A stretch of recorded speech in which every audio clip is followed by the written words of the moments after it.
Assalamualaikum warahmatullahi wabarakatuh.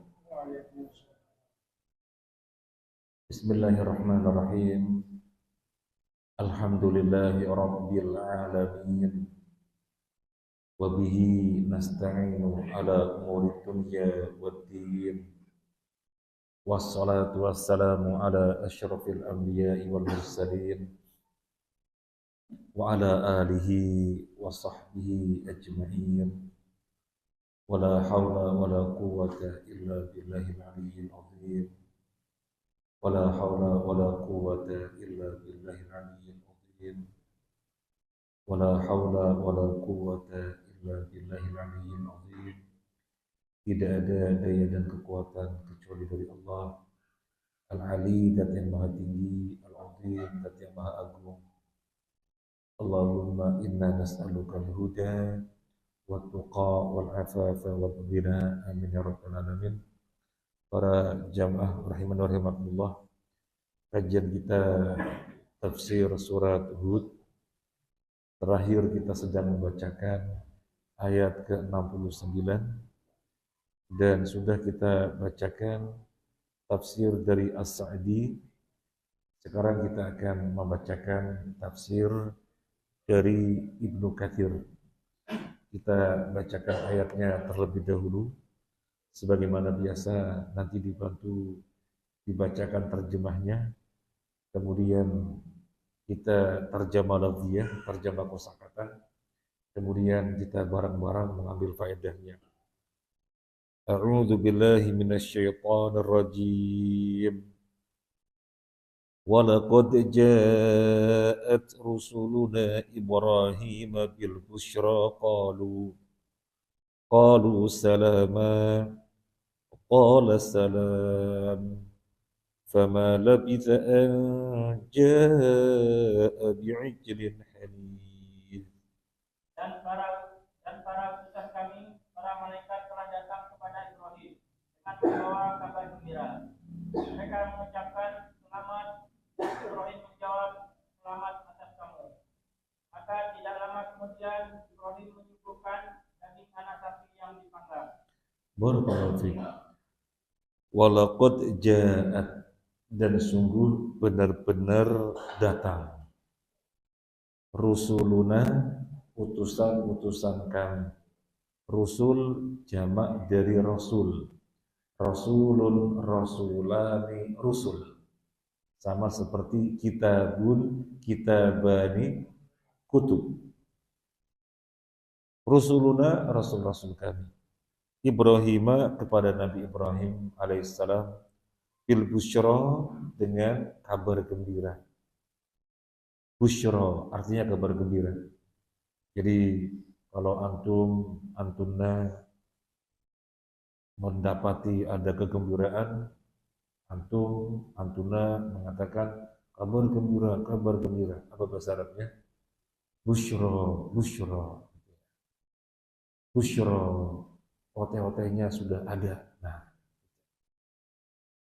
qalu, mereka mengatakan salama, keselamatan. Qala, dia berkata, dia menjawab, salamun, keselamatan. Fama labitha, maka dia tidak diam, an jaa, hingga dia datang, bi'ijlin, dengan sapi muda, hanidin, yang dipanggang. Itu kosakatanya. Mungkin sebagian Bapak Ibu ada yang sudah diketahuinya, ada yang belum. Kalau busyra mungkin sudah tahu. Busyra artinya kabar gembira. Busyra lakum, kabar gembira untuk antum. Kalau ijlun, anak sapi atau sapi muda. Kita bacakan dari Ibnu Katsir. Yaqulu ta'ala, walaqad ja'at rusuluna, dan sungguh telah datang utusan-utusan kami.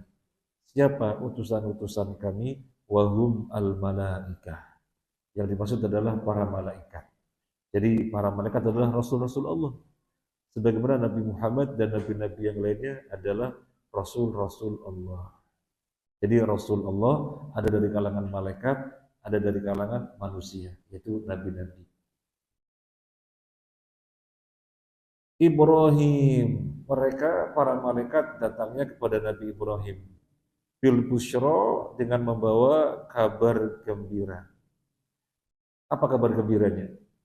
Apa kabar gembiranya? Di dalam tafsir As-Sa'di masih ingat kabar gembiranya berupa apa? Di dalam tafsir As-Sa'di yang sudah kita bacakan, malaikat diutus oleh Allah untuk menghancurkan kaumnya Nabi Lut, tetapi diperintahkan untuk mampir dulu ke Nabi Ibrahim, memberikan kabar gembira. Ini dalam tafsir As-Sa'di. Kabar gembiranya apa? Memberitahukan kepada Nabi Ibrahim bahwa dia akan memiliki anak. Itu dalam As-Sa'di. Sekarang kita bacakan dari Ibnu Katsir. Apa kabar gembira? Kila dikatakan, tubasyiruhu bi Ishaq. Para malaikat memberitakan kabar gembira berupa kelahiran Ishak. Berupa kelahiran Ishak. Wakila bihalaki qaumi Lut. Ada yang memahami kabar gembiranya berupa akan dihancurkannya kaumnya Nabi Lut. Jadi di dalam tafsir As-Sa'di, kabar gembira ada dua macam. Ada yang mentafsirkan kabar gembiranya berupa akan diberinya seorang anak namanya Ishak, dan kabar gembiranya berupa dihancurkannya kaum Lut. Kemudian wa yashhadu lil awwal qaulahu ta'ala falamma dhahaba an Ibrahim ar-ra'u wa ja'atuhul busyra yujadiluna fi qaumi Lut. Surat Hud ayat 74, nanti yang berikutnya. Di dalam tafsir As-Sa'di dikatakan, di antara dua tafsir yang lebih kuat adalah kabar gembira berupa akan diberinya anak. Kabar gembira akan diberinya anak. Loh, tafsir yang satunya lagi, kabar gembira yang berupa dihancurkannya kaumnya Lut. Itu sudah disebutkan secara tersendiri pada ayat yang ke-74, falamma dhahaba an Ibrahim ar-ra'u wa ja'atuhul busyra yujadiluna fi qaumi Lut. Ketika rasa gundah, ketakutan sudah hilang dari Nabi Ibrahim dan mereka telah memberikan kabar gembira, maka Nabi Ibrahim mendebat tentang kaumnya Nabi Lut. Jadi mendebat itu mempertanyakan atau bertanya, kok kaumnya Nabi Lut dihancurkan? Kenapa? Ini disebutkan secara tersendiri. Berarti kabar gembiranya satunya lagi apa? Yaitu akan dilahirkan berupa Ishak. Maka dari antara dua tafsir, Ibnu Katsir menguatkan kabar gembira adalah akan kelahiran anak yang namanya Ishak. Nah, kemudian qalu salama, qala salam. Para malaikat ketika datang kepada Nabi Ibrahim mengatakan salama, keselamatan. Assalamualaikum. Qala salam. Nabi Ibrahim juga menjawab salam. Yang lalu saya katakan bahwasanya yang pertama jumlah fi'liyah, yang kedua jumlah ismiyah. Dan jumlah ismiyah maknanya subut, kokoh dan berkesinambungan daripada jumlah fi'liyah. Dan Nabi Ibrahim menjawabnya dengan jumlah ismiyah, salamun, dengan jumlah ismiyah. Malaikatnya mengucapnya dengan salama, jumlah fi'liyah. Maka dipahami menjawab itu lebih kuat. Sehingga para ulama menjawab itu hukumnya wajib. Menjawab hukumnya wajib. Karena Nabi Ibrahim menjawabnya dengan jumlah ismiyah, salamun. Adapun para malaikat mengucapkannya dengan jumlah fi'liyah, yaitu kalimat yang dimulai dari fi'il. Nah, yang lalu kita sampaikan, kita nggak bisa menjelaskan gimana dikatakan fi'liyah, gimana dikatakan ismiyah. Malam ini insya Allah kita mengetahui jawabannya. Jadi dikatakan ucapan yang malaikat adalah jumlah fi'liyah. Malaikat mengatakan qalu qaulan wa sallamu taslimah. Itu jumlah fi'liyah. Coba lihat ayatnya. Qalu salama. Di situ takdirnya atau maknanya adalah qalu qaulan wa sallamu salama. Jumlah fi'liyah. Mereka mengatakan keselamatan, mereka mengatakan sebuah ucapan dan mereka mengucapkan keselamatan. Jumlah fi'liyah. Adapun jawabannya Nabi Ibrahim, qala salam. Coba dilihat ayatnya. Qala salam. Takdirnya adalah Nabi Ibrahim menjawab dengan jumlah ismiyah. Salamun alaikum atau alaikum salam. Jadi jumlah ismiyah. Sudah jelas insyaallah. Yang lalu saya katakan saya belum bisa menjelaskan, tapi alhamdulillah dengan taufik Allah dapat ilmu. Jelasannya demikian. Kalau kita lihat ayatnya kan qalu salama qala salam. Ini kan sama-sama fiil. Qalu salama qala salam. Kan sama-sama fiil dalam pengertian kita. Tapi ternyata yang pertama fiil, yang kedua isim. Yang pertama fiil, para malaikat mengatakannya qalu qaulan wasallamu taslima, itu jumlah fi'liyah. Adapun Nabi Ibrahim jawabnya salam atau salamun alaikum. Nah, jumlah ismiyah maknanya subut mustamirrah, maknanya kekal berkelanjutan, sehingga maknanya lebih kuat. Maka menjawab salam hukumnya wajib. Mengucapkan salam suatu kebaikan, yang diucapin wajib jawab. Jadi dari sisi redaksi bisa diketahui ini fi'liyah, ini ismiyah, dan dari sisi faedah bisa diketahui bahwasanya jumlah ismiyah maknanya lebih kuat. Dalam hal ini ketika menjawab jumlah ismiyah, maka menjawab salam hukumnya wajib. Menjawab salam hukumnya wajib. Naam.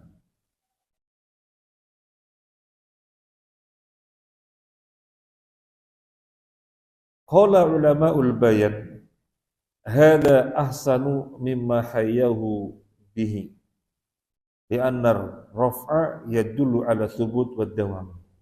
Nah, ini ahli balaghah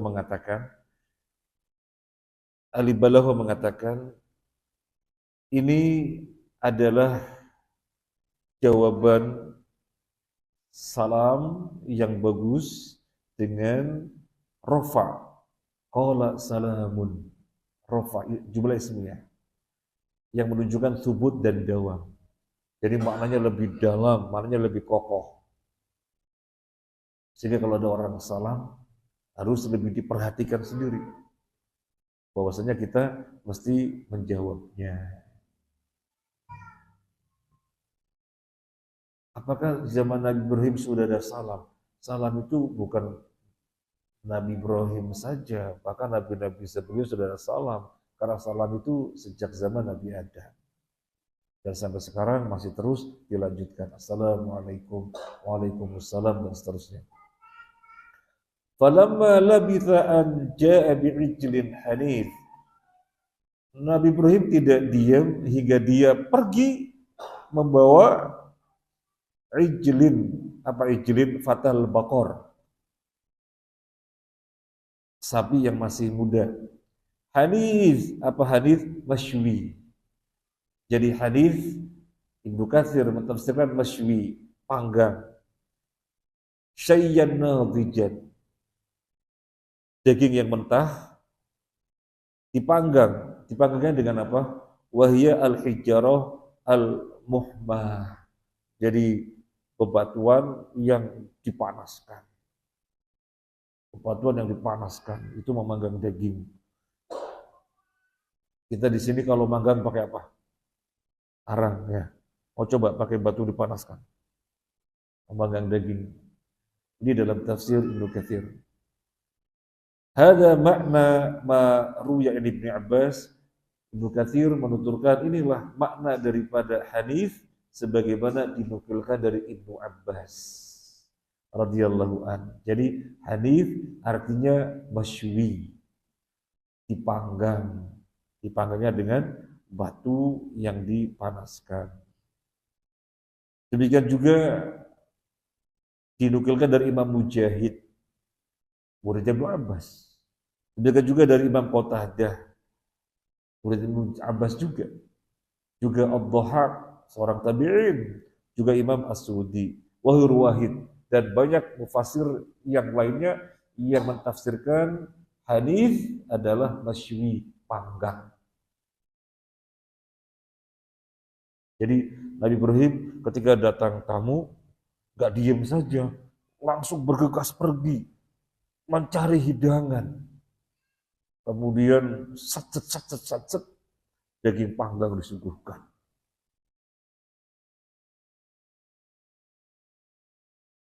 Faragha ila ahli faja bi'ijlin samin faqarrabahu ilaihim qala ala ta'kulun. Dalam surat Ad-Dzariyat ayat 26 sampai 27, Nabi Ibrahim bergegas menuju keluarganya agar disiapkan apa yang mesti disiapkan sebagai hidangan untuk tamu tersebut. Wa qad tadammanat hadhil ayah adab dhiyafah min wujuhin katsirah. Ayat ini mengandung faedah tentang adab kepada tamu. Adab kepada tamu. Dan Nabi SAW bersabda, la yu'minu ahadukum hatta yukrima dhaifahu. Tidak beriman seseorang di antara kalian, maksudnya tidak beriman dengan keimanan sempurna seseorang di antara kalian hingga menghormati tamunya. Ayo kita muhasabah diri kita. Kita apakah sudah sebagai orang yang menghormati tamunya? Sehingga ketika ada tamu langsung terbersit, apa ya yang saya bisa lakukan untuk memuliakannya? Apa ya yang bisa aku lakukan untuk menghormatinya? Ini ada. Kalau kedatangan tamu, kemudian kita datar-datar saja, ada tamu, nggak ada tamu, biasa-biasa saja, apalagi tamunya tamu jauh, maka celaklah diri kita. Karena Nabi Ibrahim memberikan keteladanan menghormati tamu, memuliakan tamu, dan bahkan menyuguhkannya dengan daging sapi yang dipanggang. Kita nyuguhkannya apa? Gak usah daging sapi yang dipanggang, peyek gitu ya, atau apa, yang penting ada suguhan. Nah, memuliakan tamu. Memuliakan tamu. Bahkan memuliakan tamu itu ada dua tahapan.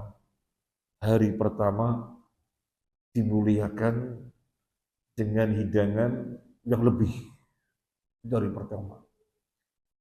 Kemudian hari kedua dan ketiga, hidangan untuk tamu adalah sebagaimana kita makan harian.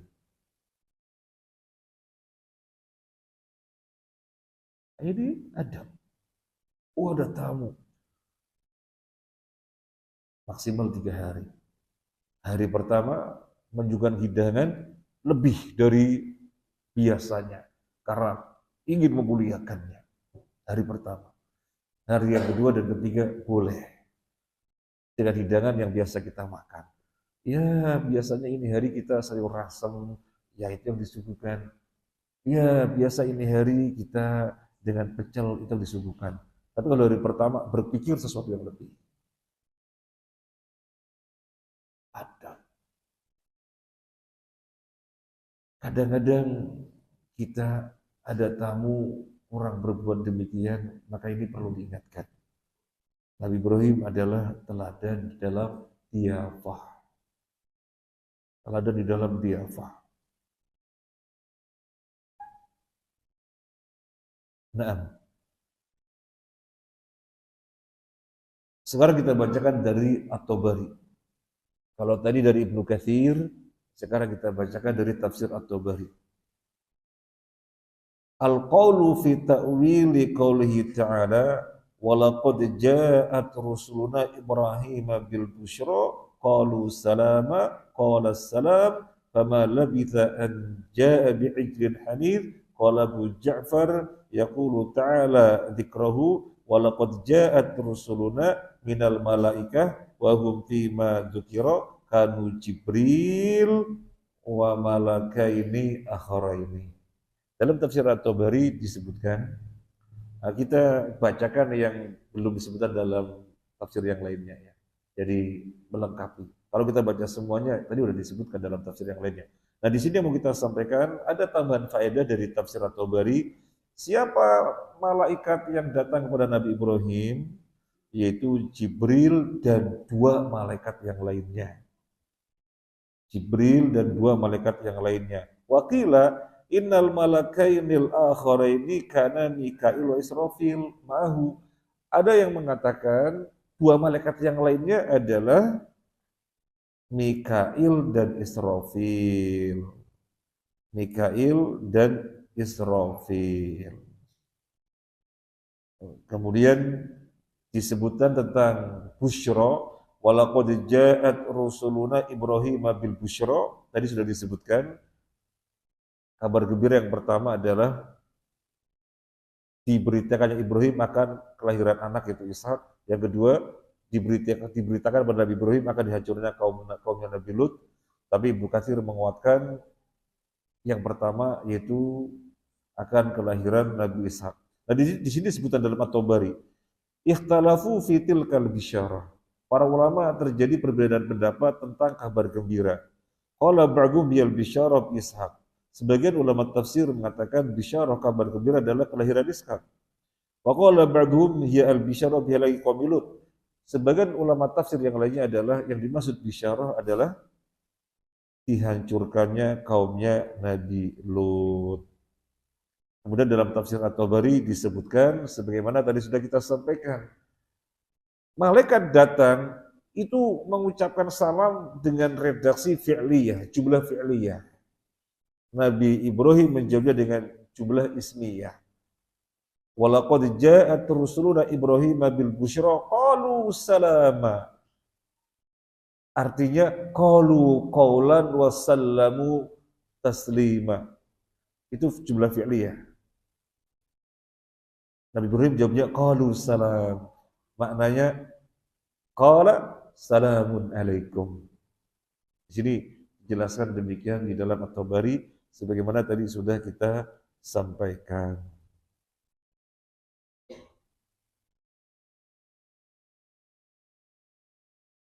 Baik. Demikian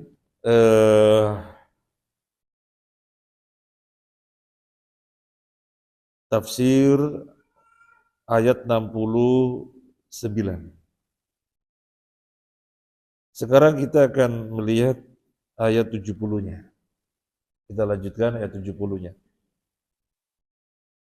Falamma ra'a aydiyahum la tasilu ilaihi nakirahum wa awjasa minhum khifah qalu la takhaf inna ursilna ila qaumi Lut. Maka ketika dilihatnya tangan mereka tidak menjamahnya, dia Ibrahim mencurigai mereka dan merasa takut kepada mereka. Mereka malaikat berkata, jangan takut, sesungguhnya kami diutus kepada kaum Lut. Falamma maka tatkala ro'a melihat, siapa yang melihat? Falamma ro'a maka tatkala dia melihat Nabi Ibrahim, maka tatkala Nabi Ibrahim melihat aidiyahum tangan-tangannya malaikat la tasilu ilaihi tidak sampai kepada hidangan, artinya tidak menyentuh nakirohum Nabi Ibrahim mengingkari mereka. Mengingkari mereka artinya bertanya-tanya, loh kok gak nyentuh makanan? Nakirohu, mengingkari mereka.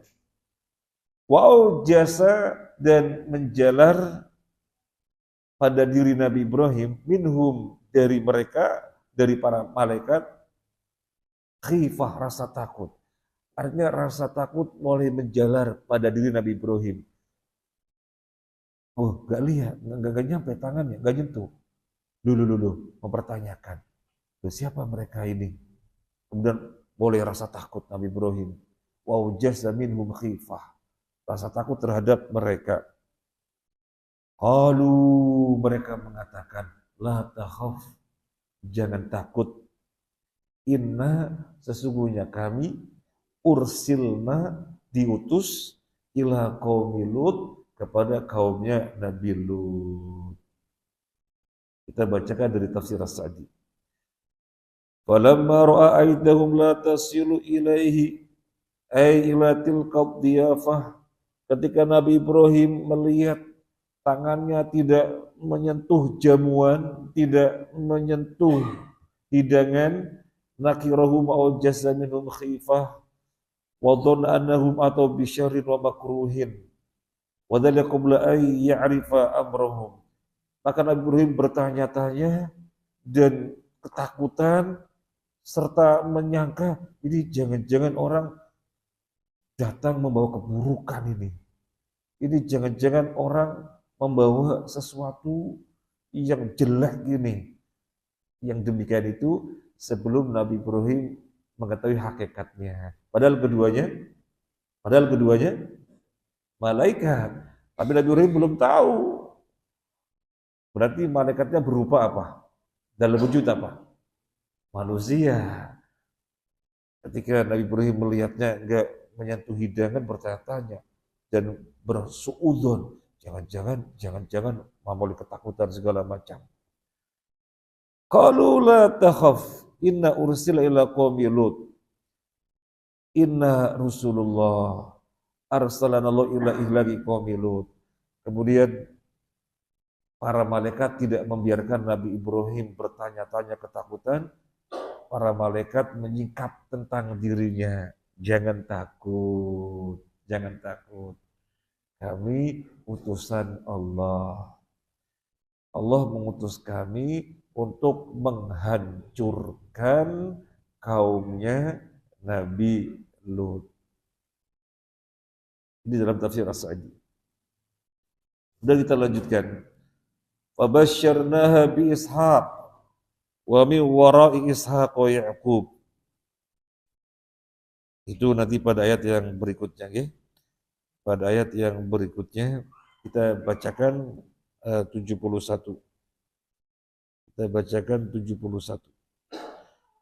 Wa imra'atuhu qa'imatun fadhahikat fabasyarnaha bi Ishaq wa min wara'i Ishaq wa Ya'qub. Dan istrinya berdiri, lalu dia tersenyum. Maka kami sampaikan kepadanya kabar gembira tentang kelahiran Ishak, dan setelah Ishak akan lahir Yakub.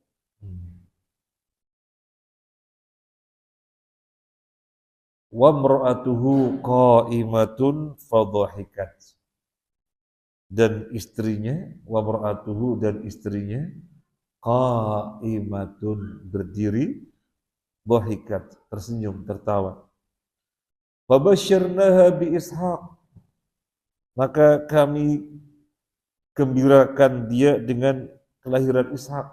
Wa min wara Ishaq wa Ya'qub, dan nanti akan melahirkan keturunan setelahnya, yaitu Nabi Yakub. Jadi langsung kegembiraannya berupa kelahiran anak Ishak yang nantinya akan melahirkan Yakub. Nah, berarti Ishak anaknya siapa? Nabi Ibrahim. Berarti Ishak anaknya Nabi Ibrahim. Berarti Yakub anaknya siapa? Ishak, jelas. Berarti Ishak anaknya Nabi Ibrahim dan Yakub anaknya Ishak. Maka dalam Al-Baqarah 133 lebih jelas lagi.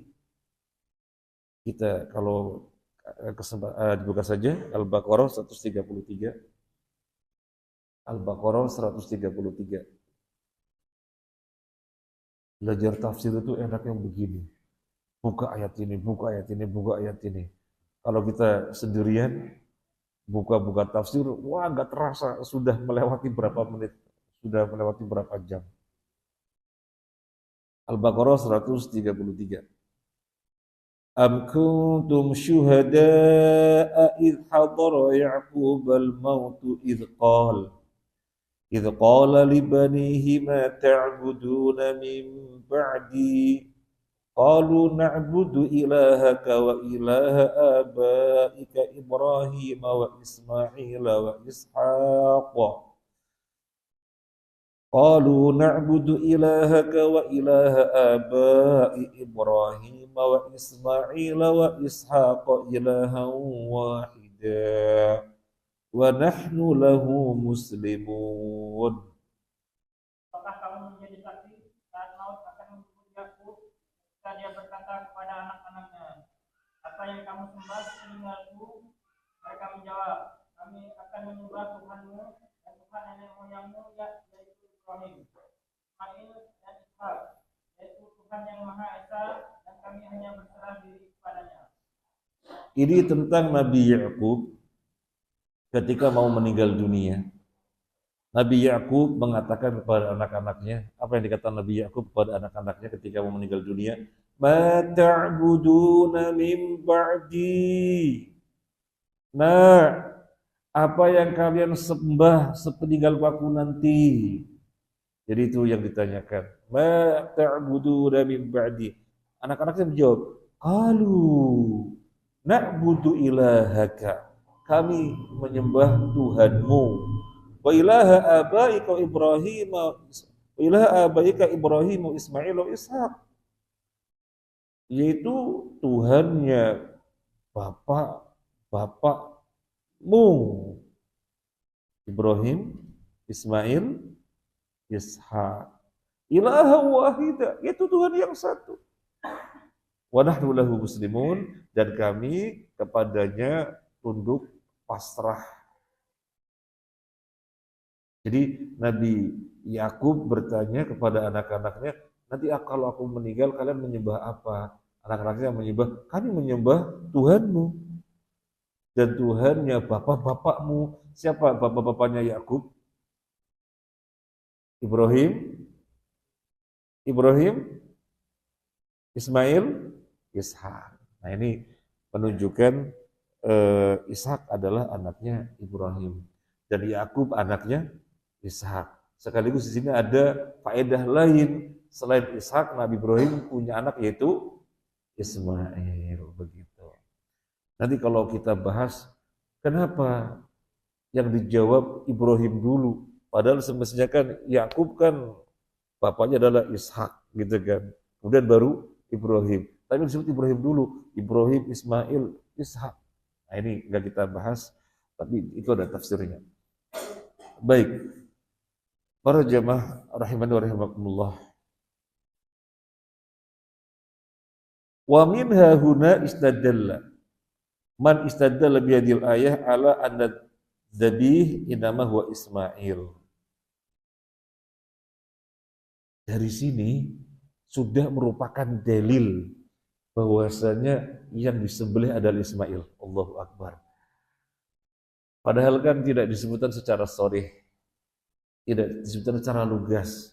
Yang disembelih dari anaknya Ibrahim, yaitu Ishak dan Ismail, yang disembelih adalah Ismail. Enggak ada ayat yang berbunyi begitu, enggak ada.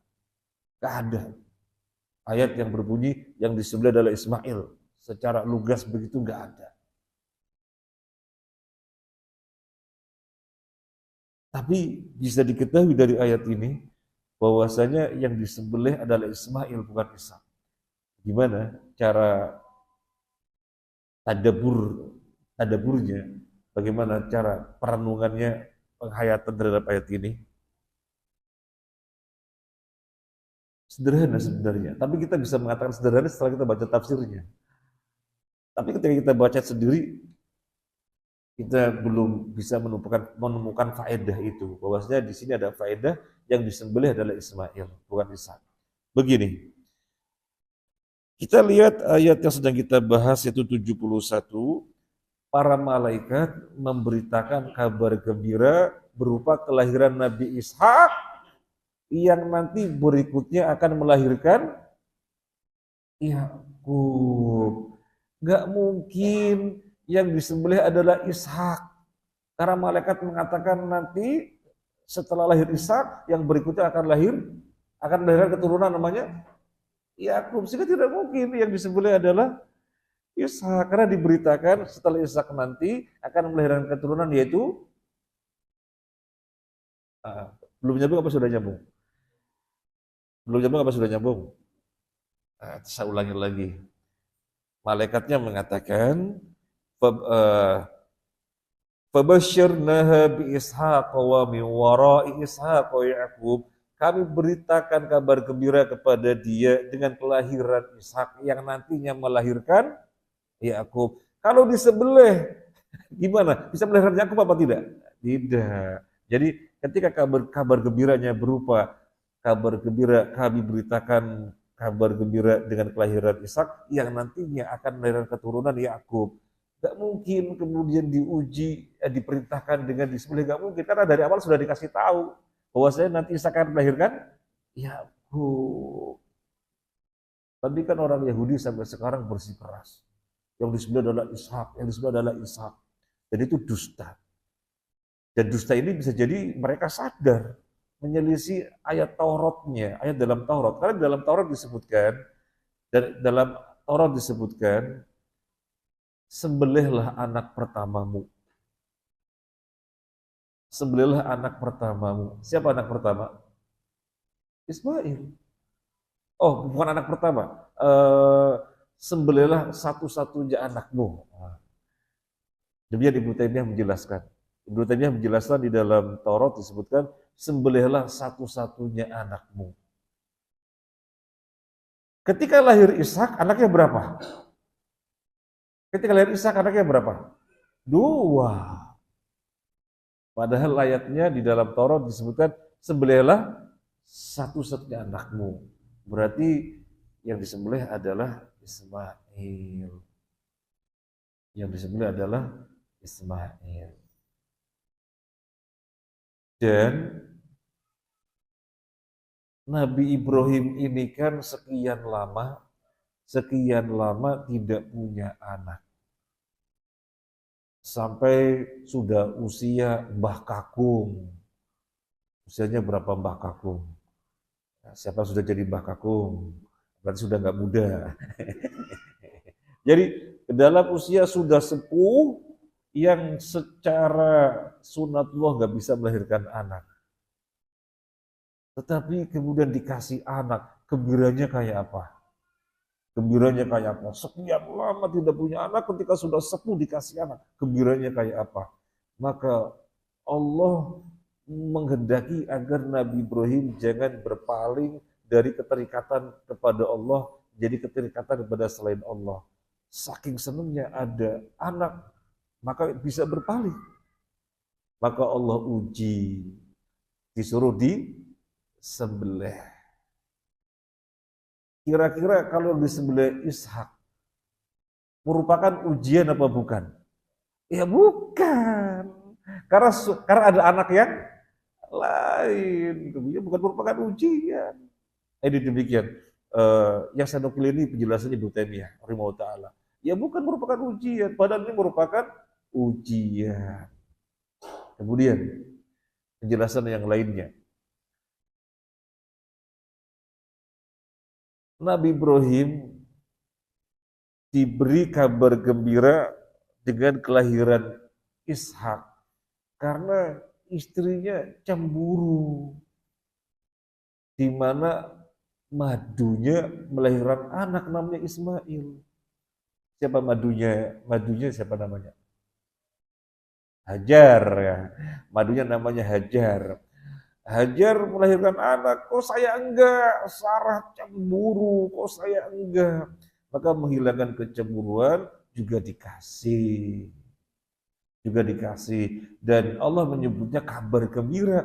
Tidak mungkin kabar gembira kemudian disuruh sembelih. Jadi ada beberapa sisi. Ada beberapa sisi yang menunjukkan, yang menguatkan. Sebagai dalil bahwasanya yang disembelih adalah Ishak bukan Ismail. Jadi bukan Ismail. Jadi Yahudi itu ngawur. Yahudi ngawur. Mereka mengatakan yang disembelih adalah Ishak. Itu ngawur dan menyelisih Tauratnya sendiri. Dan meskipun di dalam Al-Quran tidak disebutkan secara lugas, tapi bisa dipahami demikian. Di dalam hadis menguatkan bahwasanya yang disembelih adalah Nabi Ismail. Nabi pernah mengatakan kepada seorang sahabat, aku melihat kedua tanduk kibas itu. Kibas yang disembelih oleh Nabi Ibrahim sebagai ganti dari menyembelih putranya. Dan Nabi menjumpainya di sekitar Ka'bah. Nabi tutupin. Biar tidak menjadi fitnah. Maka Nabi tutupin. Tapi Nabi mengatakan, aku melihat kedua tanduk kibas. Nabi tutupin. Biar tidak menjadi fitnah. Nah pertanyaannya, yang tinggal di Mekah, Ismail apa Ishak? Yang tinggal di Mekah, Ismail apa Ishak? Ismail. Berarti yang disembelih adalah Ismail. Adapun Ishak di Palestina. Maka ini menguatkan yang disembelih adalah Ismail. Kalau kita tidak mengetahui penjelasan ulama ini, kita hanya mencari nas yang menunjukkan Ismail yang disembelih, kita nggak dapat. Tetapi makna atau penjelasan secara mafhum, bukan penjelasan secara mantuk. Kalau penjelasan secara mantuk artinya penjelasan secara tersurat. Tapi di sini penjelasan secara mafhum, penjelasan secara tersirat, menunjukkan yang disembelih adalah Nabi Ismail alaihissalatu wassalam. Baik, sekarang kita lanjutkan ayat 72. Ayat 72. Qalat ya waylata a'alidu wa ana ajuzu wa hadha ba'li shaykha inna hadha la syai'un ajib. Ya, istrinya berkata, sungguh ajaib. Mungkinkah aku akan melahirkan anak, padahal aku sudah tua, dan suamiku ini sudah sangat tua. Ini benar-benar sesuatu yang ajaib. Barakallahu fiik. Istrinya mengatakan, siapa istrinya? Siapa istrinya? Sarah. Istrinya Sarah, ya. Qalat ya waylata. Dia mengatakan ya waylata. Apa iya? A'alidu, aku akan melahirkan. Wa ana ajuz. Sementara aku wanita tua. Siapa yang ajuz? Berarti tua.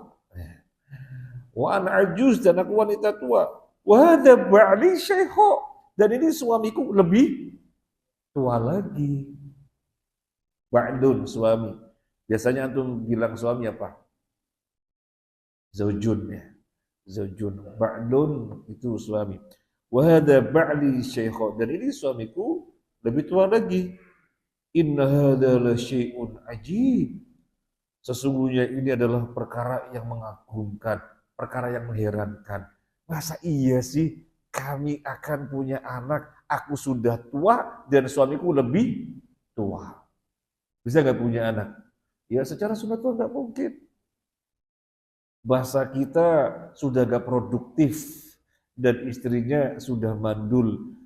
Ya secara hukum alam, kita sebut hukum alam. Secara hukum alam ya tidak mungkin. Makanya Sarah wajar mengatakan alidu ana ajuz wa hadha ba'di syaikha inna hadha la syai'un ajib. Masa bisa punya anak? Ini perkara yang mengherankan. Di dalam tafsir As-Sa'di disebutkan, fahadani mani'ani min wujudil walad. Inna hadza la syai'un ajib. Dua hal ini adalah faktor yang menghalangi untuk punya anak. Suaminya nggak produktif, istrinya mandul. Jadi dari sisi mana untuk bisa memiliki anak? Makanya Sarah mengatakan inna hadza la syai'un ajib, ini sungguh perkara yang mengherankan. Apa jawaban para malaikat? Apa jawaban para malaikat? Kita lihat. Para malaikatnya siapa tadi? Yang jelas malaikat Jibril. Siapa dua malaikatnya? Berselisih para ulama. Ada yang mengatakan dua malaikat yang lainnya adalah Mikail dan Israfil. Allah alam. Ada yang tidak menyebutkan, yang jelas Jibril dan dua malaikat.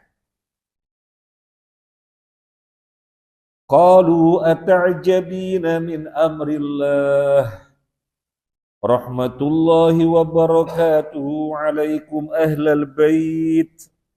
Innahu hamidum majid. Maka para malaikat berkata, mengapa engkau merasa heran tentang ketetapan Allah? Itu adalah rahmat dan berkah Allah. Ditujukan kepada kamu, wahai ahlul bait. Sesungguhnya Allah Maha Terpuji, Maha Pengasih. Barakallahu fiik. Qalu, mereka mengatakan, ata'jabin? Apakah kamu heran min amrillah terhadap perkara Allah? Rahmatullahi, rahmat Allah itu, wa barakatuhu, dan keberkahannya, alaikum, dilimpahkan untuk kalian, ahlul bait, wahai ahlul bait. Ini rahmat dan keberkahan Allah. Kenapa mesti heran? Kenapa mesti keheranan? Ini rahmat dan keberkahan Allah diturunkan untuk kalian, wahai ahlul bait, wahai penghuni rumah ini. Innahu hamidum majid, sesungguhnya Allah itu hamid, maha terpuji, majid, maha agung. Nah, kita bacakan dari tafsir As-Sa'di.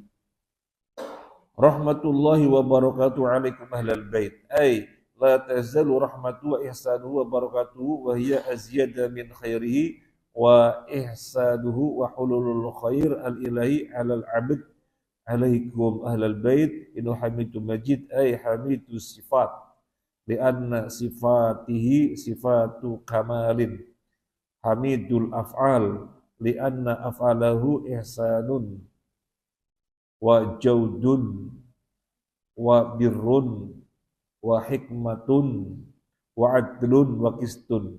Majid wal majid wa azamatus sifat wa sa'atuhu wa sa'atuha. Falahu sifatul kamal wa lahu min kulli sifati kamal akmaluha wa tamuha wa ammuha. Dalam tafsir As-Sa'di disebutkan rahmat Allah artinya kebaikan-kebaikan dari Allah. Wa barakatuhu, dan keberkahannya artinya berlimpahnya kebaikan. Rahmat Allah, kebaikan dari Allah. Wa barakatuhu, dan berlimpahnya kebaikan itu Allah berikan kepada hambanya. Dalam hal ini kalian, wahai Ibrahim dan istrinya, ahlal bait, sebagai penghuni rumah ini. Allah itu hamid majid, terpuji. Apa tafsirnya As-Sa'di? Allah hamid, terpuji. Hamidus sifat, terpuji pada sifatnya, karena seluruh sifatnya sempurna. Wa hamidul af'al, terpuji perbuatannya, karena perbuatannya adalah kebaikan, kedermawanan, kemudian kebajikan, hikmah, keadilan. Gak ada perbuatan Allah yang kurang. Semua perbuatan Allah sempurna. Maka dia hamid, terpuji, maka dia hamid, sempurna sifatnya dan sempurna perbuatannya. Dia sempurna sifatnya dan sempurna perbuatannya. Ini tafsir hamid. Kemudian majid, azamatus sifat. Sifatnya agung dan luas dan umum yang merupakan kesempurnaan sifat. Nah, memang sifat Allah yang satu dengan yang itu mirip-mirip, tapi bukan berarti sama. Masing-masing ada maknanya tersendiri. Sekarang Bapak Ibu, saya mau bertanya, Allah memiliki nama Kabir. Apa artinya Kabir? Maha besar. Allah memiliki nama Azim. Apa artinya Azim? Agung, besar. Allah memiliki nama Jalil. Apa Jalil? Agung, besar juga. Bedanya apa? Ada bedanya. Karena Allah bersifat dengan segala sifat kesempurnaan. Allah bersifat dengan segala sifat kesempurnaan. Allah Kabir, Allah Azim, Allah Jalil. Kalau diterjemahkan, ya besar semua. Tapi kita nggak bisa membedakan satu dari yang lainnya. Kita nggak bisa membedakan kalau diterjemahkan besar, besar, besar, apa bedanya. Tapi tentunya ada bedanya. Kabir itu pengertiannya al-mawjud li kamalidzat. Zat Allah adalah al-mawjud li kamalidzat. Zatnya sempurna, itu Kabir. Zatnya sempurna. Kemudian Jalil, al-mawjud li kamali sifat. Sifatnya sempurna. Zatnya sempurna, itu Kabir. Sifatnya sempurna, itu Jalil. Azim. Azim gabungan dari keduanya. Kamaluz zat wa kamaluz sifat. Sekarang Allah Kabir, zat yang maha besar. Apa bedanya dengan mutakabbir? Karena berasal dari akar kata yang sama. Kabir, kaf, ba, ro. Ya, kabir, kaf, ba, ro. Wazannya fa'il, kabir. Nah, sekarang mutakabbir juga sama. Kaf, ba, ro. Wazannya mutafa'il, maka menjadi mutakabbir. Apa bedanya? Ada bedanya, bukan gak ada bedanya. Jadi kabir, Allah zat yang maha besar, di mana selain Allah semuanya kecil, gak ada nilainya, gak ada apa-apanya. Maka gak boleh ada orang yang sombong, gumede terhadap orang yang lainnya. Karena selain Allah kecil, Allah lah Al-Kabir. Allah lah Al-Kabir. Zat yang besar secara zatnya. Maka zat yang besar secara zatnya, dia yang berhak mutakabbir, menyombongkan diri. Jadi Al-Kabir terkait dengan zatnya, mutakabbir terkait dengan perbuatannya. Karena dia kabir, maka dialah mutakabbir yang berhak untuk menyombongkan diri. Jadi kabir terkait dengan zat, mutakabbir terkait dengan perbuatan. Dan nggak boleh ada yang bersifat sombong kecuali Allah saja. Kecuali Allah saja. Nah, mungkin sampai sini dulu. Sampai ayat berapa tadi? 72. Jadi 73. Terima kasih, jazakallahu khairan, semoga bermanfaat. Mohon maaf atas hal-hal yang kurang berkenan. Subhanakallahumma wa bihamdika asyhadu an la ilaha illa anta astaghfiruka wa atubu ilaik. Assalamualaikum warahmatullahi wabarakatuh.